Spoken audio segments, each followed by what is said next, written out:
అక్కడ చూస్తున్నారు గదా! అక్కడ మామిడి తోటుంది. యాక్చువల్లీ బిఫోర్ నేను వీడియోస్ 3, 4 ఇయర్స్ కన్నా బిఫోర్ ఒకసారి అక్కడికెళ్ళామన్నట్టు అనుకోకుండా.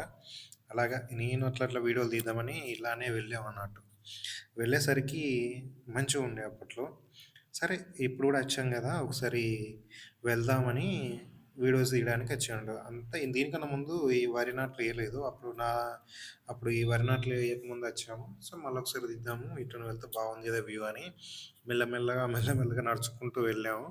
వెళ్ళేసరికి ఏమైందంటే మొత్తం లైటింగ్ అనేది కొంచెం డిమ్‌గా ఉందక్కడ ఏరియాలో. కానీ చూద్దాం ఒకసారి అయితే వెళ్దామని వెళ్తున్నామన్నట్టు.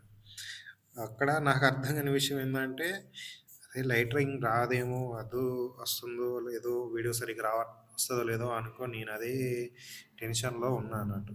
సో, ఎందుకంటే మళ్ళా మనకు లైటింగ్ రానప్పుడు అంత మంచిగా కనిపియనప్పుడు ఏం లాభం లేదనుకోని, సరే ఎలాగో వచ్చాం గదా! పోయితే చూద్దాం.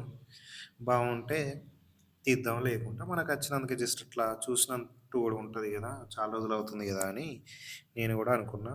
ఎందుకంటే అక్కడ మీరు చూస్తుండయితే సూర్యుడు గూడా కిందకెళ్ళిపోతుండు. పక్షులన్నీ ఇంటికెళ్ళిపోతున్నాయి. ఎవరి పనులు వాళ్ళున్నాయి. ఇవేటివో అన్నీ జరుగుతున్నాయి.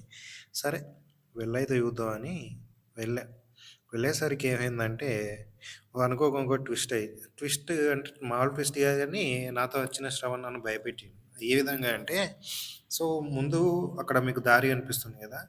అది ఈ వరేసేటప్పుడు ఏం చేస్తదంటే ఈ ఒడ్లు పెడతారన్నట్టు. ఏమైందంటే అది మొత్తం పచ్చిగుంది. పచ్చిగుండేసరికి నాకు భయమైంది. అరే! వెళ్తే ఎలా బై మిస్టేక్‌లో పడితే ఎలాగా? ఫోన్ పడిపోద్దేమో అన్న భయంతో నేను గూడా ఉన్నా. సరే ఎట్లనో ఏం గాదు పో అని అన్నాడు. సరే ఒక అడుగేసరికి అందులోకెళ్ళి ఏదో